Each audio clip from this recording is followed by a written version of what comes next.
pictures. So let's start off with this picture right here. This is a picture of the upper arm and scapula. Okay, so it's like we took the scapula and, whoops, I did that again last on the last episode. Okay, it's like we took the scapula clavicle off of the individual. Okay, and this is the posterior angle, and this is the anterior angle, or view, if you want to say. Now, how do I know that? Okay, I know that because here I'm looking at the spine of the scapula, and the spine of the scapula is on the posterior side of the scapula. So this must be the back of the individual, right? So the vertebral column would be here. There'd be another scapula over here somewhere, and the other arm would be over here. Okay, and his butt would be over here.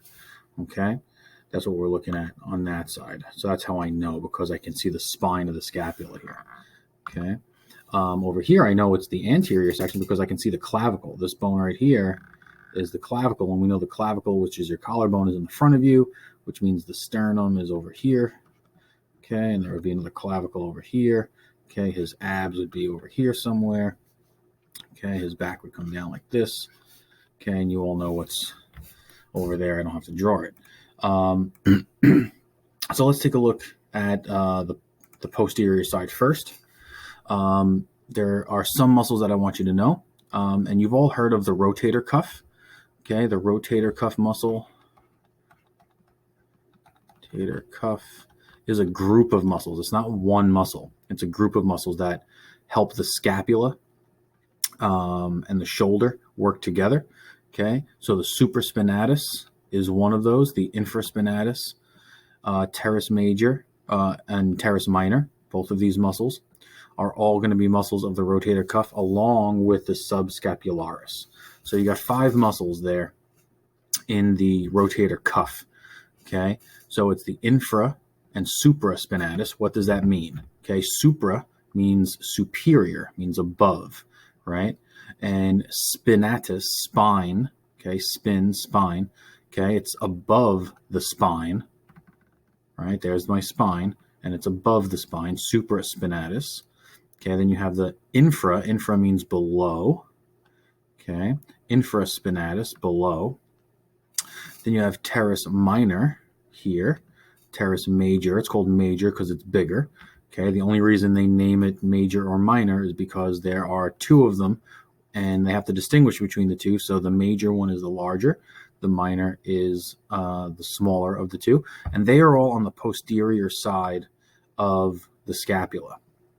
Okay, the subscapularis is underneath the scapula. Sub means underneath, like a submarine is under the water.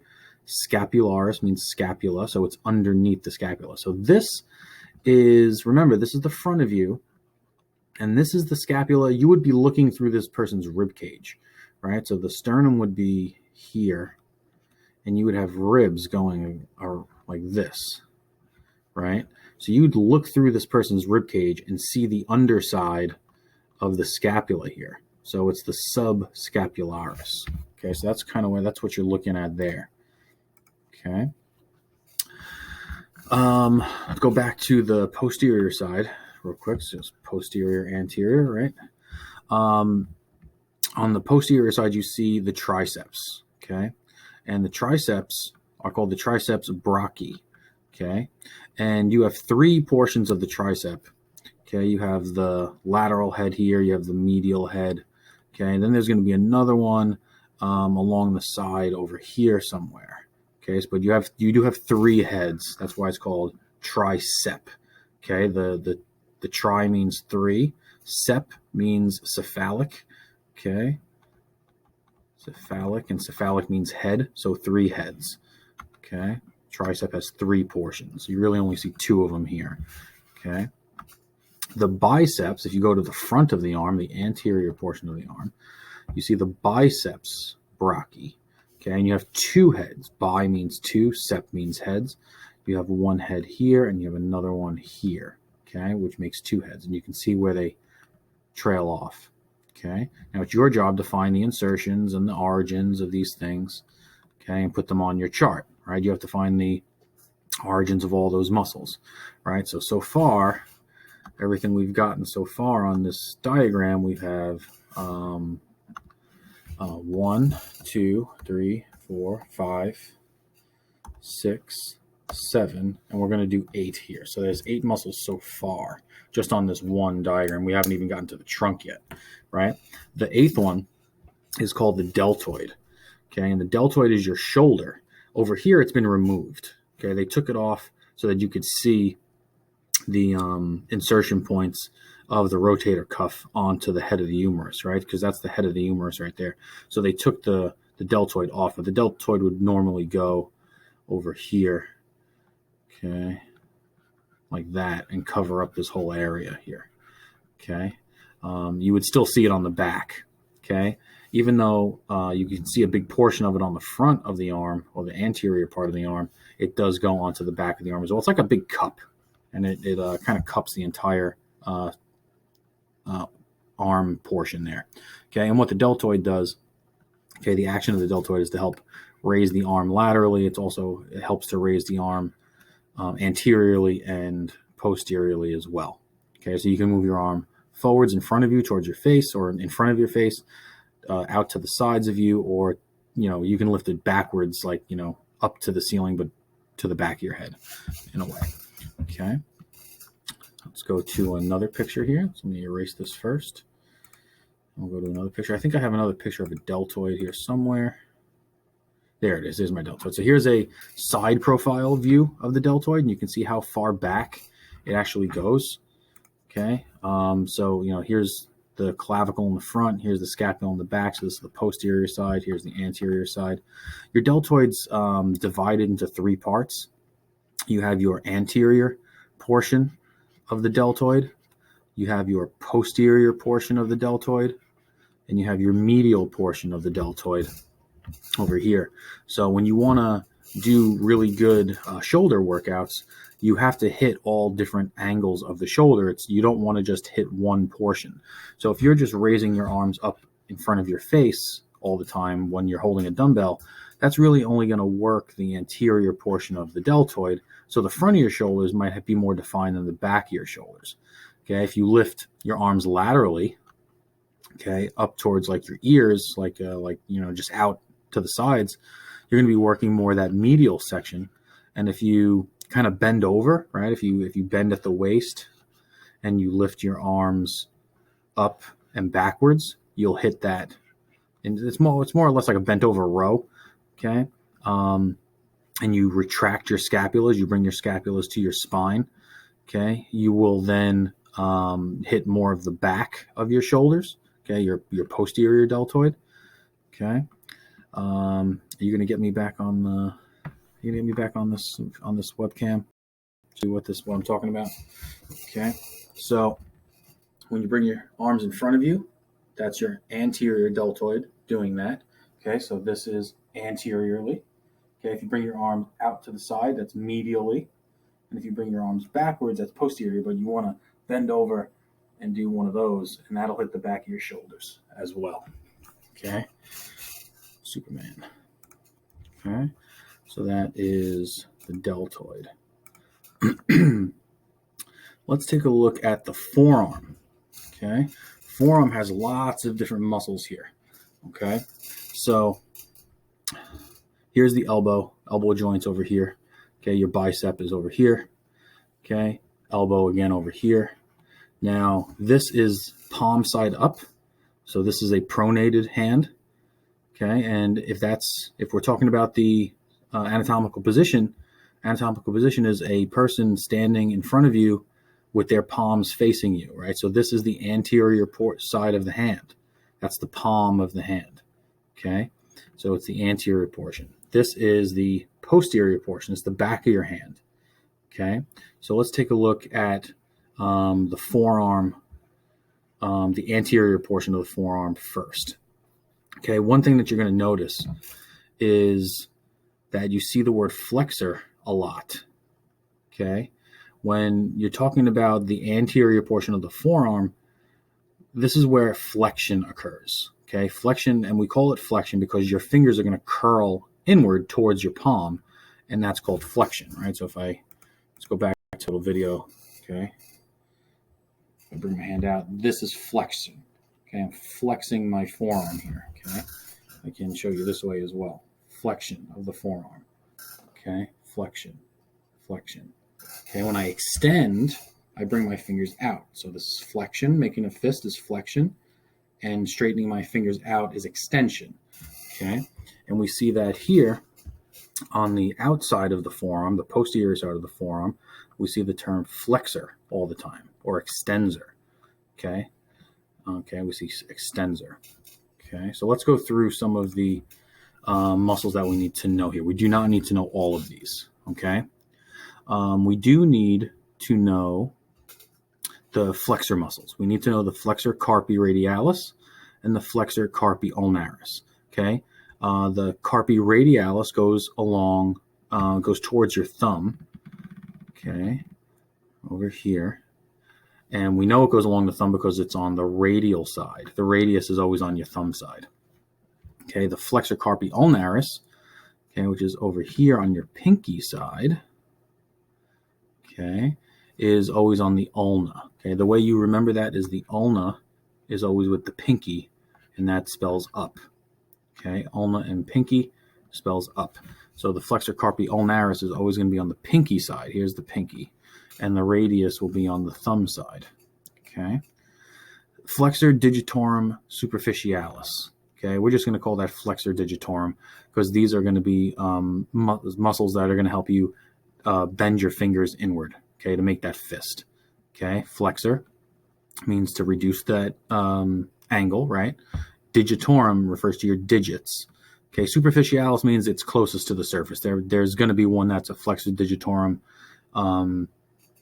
That's a little bit deeper than that. Okay. We do not need to know any of those. We need to know the brachioradialis. Okay. The brachioradialis is that big, thick forearm muscle on your thumb side. Okay. That's a big one. Okay. That's a big majority of your forearm. Okay. And we also want to know the brachialis. Okay. The brachialis is on the side, the inner portion of your bicep. It's not a portion of your bicep. This is your bicep up here. Okay, that's where the two heads of the bicep attached to the ulna and radius. Along the inner side of your elbow. Okay, there's a little bump over here on the inner side of your elbow. Okay, and that's where the brachialis is going to be. Okay, so now let's take a look at the posterior side. Okay, we can see the brachioradialis. Okay, the brachioradialis is going to be this big sweeping muscle, okay, of your forearm over here. Okay, then you have your extensor carpi radialis, your extensor carpi ulnaris, extensor digitorum. Okay, and these are all going to be muscles that pull backwards. Okay, these are all going to be muscles that pull backwards because they're extensors. And when they pull backwards, they straighten your fingers out. Okay, they straighten all your fingers out when they pull backwards. So the flexor carpi ulnaris is, again, on the pinky side because it has to be the ulnaris is on the pinky side, UP, UP up, okay. The extensor digitorum, okay, and the extensor carpi ulnaris, again, over here on the ulnar side. Okay, so those are the ones I want you to look up. Okay, so let's keep a running tally. So we have 8 already. Okay, we have 8 muscles of the scapula and the upper arm. Okay, the forearm, we're going to have the brachioradialis. That's 1. We have the brachioradialis. That's 2, 3, 4, 5, 6, 7, 8. Actually, let's take that off. Okay.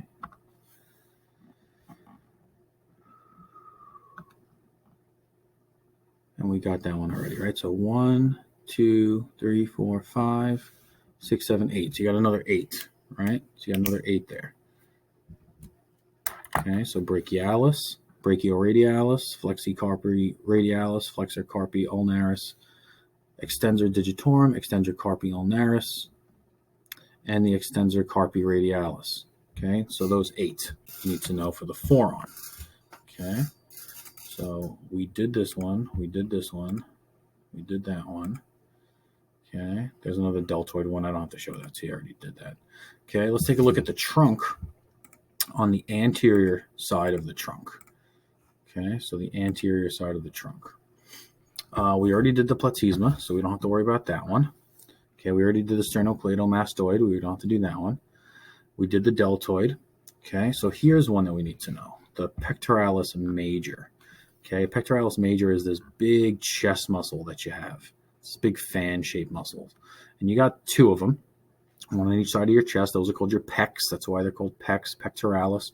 It's called major because it's the bigger version of it. There is a minor one, okay, and it's over here. This is your pectoralis minor.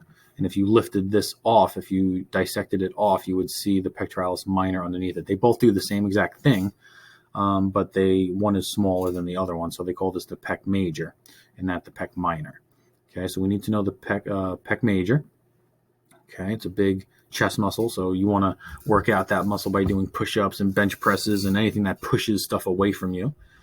Okay, that's why bench press is so important to like football players, especially like offensive linemen, because they're constantly trying to push the defensive lineman back.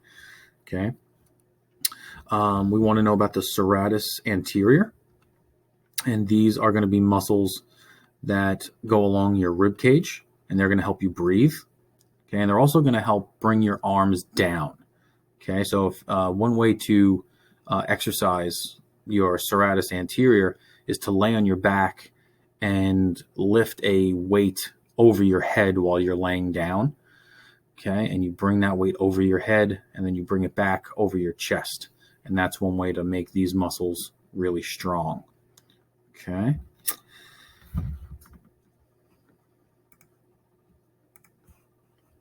Moving down towards the abdomen here. Okay, we want to know about some of these abdominal muscles that we have. Okay, so we have the external obliques, which are on the side of you, and those are going to help you twist. Okay, they're called external because they're on the outside. They're called oblique because of the way they run. Okay, they run in an angle. They're not up and or down. They're not left or right side or up and down. They run at an angle, so they're called oblique. Okay, and they help you twist. So when you do a crunch and you touch your right elbow to your left knee, okay, that would be helping your obliques. If you put a broomstick behind your back and you do twists, that is your obliques. Okay, the abs that you all want and yearn for, that everybody wants and yearns for, is called the rectus abdominal muscles, rectus abdominis. Okay, and those run up and down, north to south, okay, on either side of your belly button. They start really at the diaphragm, right underneath your rib cage, and they go all the way into your pelvis. And they help you to kind of curl forward, right? They help you curl into a ball or help you curl into like the fetal position or do a crunch or do a sit-up, okay? Those are going to help you curl in that direction, okay? Anything up here we need to know? Subclavius, no. Deltoid, we did. Pec minor, subscapularis. That's all good. We did all of those. Very nice. Okay. So that added another couple of muscles there. So that added pectoralis. That was 1. We're going to do latissimus dorsi on the back, so I don't think we skipped it, but that was 1. That's 2. That's 3. That's 4. Okay, so I think that's it. So just 4. We don't need to know the pec minor. So that's another 4 muscles. So we're up to 20 so far. Okay, and then we're going to hit our last picture here, which is the posterior diagram for the muscles. We already did the sternocleidomastoid. We don't have to do it again. We already did the trapezius. We already did the deltoid, so we don't have to do those again. Did that, did that, did that, did that. Okay, we don't need these. I'm not doing that, not doing that. Okay, we want to do this one. Okay, the rhomboids. Okay, now the rhomboids major and the rhomboids minor. We only need to know the major one. Okay, so don't worry about rhomboids minor. We just want to know about rhomboids major. Now, rhomboid major in this picture, I don't like this. I didn't notice this at first. Rhomboid major has been cut away. But if you take a look at rhomboid minor, you can see why it's called a rhomboid, right? It's a rhomboid. The major one is just bigger. It goes like that. Okay, so rhomboid major goes like this. Now, normally this muscle is covered by the trapezius muscle. So if I were to, pick a different color here and draw the other trap would come down like this, and it would cover all of this up. So that's why you don't see it on this side, right? It's here, it's underneath here. Okay, it's underneath there. But you just can't see it because this trapezius muscle is sitting on top of it. So, but what the rhomboid does is it helps to retract your scapula, right? So it's attached to your scapula here, and it's attached to your spine over here. And the spine obviously is going to be the immovable origin, and this is going to be the insertion area, and it's going to move your scapula this way. So when you do a nice big stretch and you pull your shoulders backwards to stretch, and what you're doing is you're taking the scapula and you're retracting it. Okay, retract means to bring it towards the center of your back, right? You're taking the scapula, you're bringing it this way. You're taking this scapula, you're bringing it this way. You're retracting them towards your spine so you can get that nice deep stretch. And the rhomboid and the trapezius are both going to be helping to do that for you. So we want to know the rhomboid major. Okay, we already did serratus anterior. We want to know the latissimus dorsi muscle. That's a huge one. Okay, this is one of the biggest muscles in the body. Latissimus dorsi is your back muscles, and it goes all the way up into your humerus actually, and comes all the way down here and attaches to your pelvis. Okay, look how big this muscle is. This muscle is huge. Okay, very strong, very big muscle, one of the strongest muscles in the human body. And basically what it does is it originates over here on the spine, and it inserts over here into the shoulder area. You're going to tell me exactly where in the shoulder. And when your arm is up, okay, when your arm is up and your hand is over here, right? There's your hand. So let's say you're holding on to a pull-up bar, right? You're holding on to a bar and both of your arms are up here, okay, like that. What the latissimus dorsi is going to do, it's actually going to pull your arms down. And when your arms get pulled down, your body goes up. And that's what we call a pull-up. Okay? This muscle is actually pulling your arms down. It's not pulling your body up, it's pulling your arms down. And when your arms come down, it gives the illusion that everything is going up, but your arms are actually moving in the downward direction. Okay? So when someone swims, right, if we took the bar away, right, let's just make believe this bar is in here, right, and we're swimming now. Okay? So one arm's going, then the other arm goes, one arm goes. When this arm hits the water, after this arm hits the water, what does that arm do? It comes all the way back down so that it can do another rotation and go back up and then come back down. Okay, and once that hand hits the water, that big strong back muscle of the latissimus dorsi is going to pull that hand through the water and propel you forward. So the next time you watch the Summer Olympics and you're watching the swimmers, notice how wide their backs are and how well defined their latissimus dorsi muscles are, because swimmers have very, very strong backs in order to get their arms through the water at a very efficient rate. The last one we want to do is the Erector Spinae muscles. And the Erector Spinae muscles are these groups of muscles. They're very deep in the body. They're underneath the latissimus dorsi. They're underneath a couple of other layers of muscles. And what they do is they help you stand up straight. right? So if you were bent over at the waist at a 90-degree angle, so let's just say this is you, okay, and this is your face over here, it's your anterior, and this is the posterior side, right? And you bend forward, so say you bend at a 90-degree angle, okay, and you want to stand back up straight, okay, these muscles, erector, okay, is going to make you stand up straight. Erector spinae, it's going to straighten. Erector means to straighten the spine, okay, erector spinae muscle group. So that's going to help you sit up straight in your seat, okay. The thing that makes you bend forward were the abs, right? The abs make you bend forward, okay, in this direction, okay, and the erector spinae help you to stand back up. So this was flexion, okay, your abs flex, and your erector spinae extend, okay, they extend. And that is going to be it for the muscles of the arms and the trunk. So let me add up what muscles we added here, right? So we got the latissimus dorsi, we have the rhomboids, we have the erector spinae. I'm pretty sure that's all we did on this one. Those are the only new ones. So that's going to be 3. So that's going to be a total of 23 muscles for this particular one. So it was 8 and 8, which is 16. 16 and 4 was 20, and then 3 is 23. Okay, so you had 10 for the head and neck,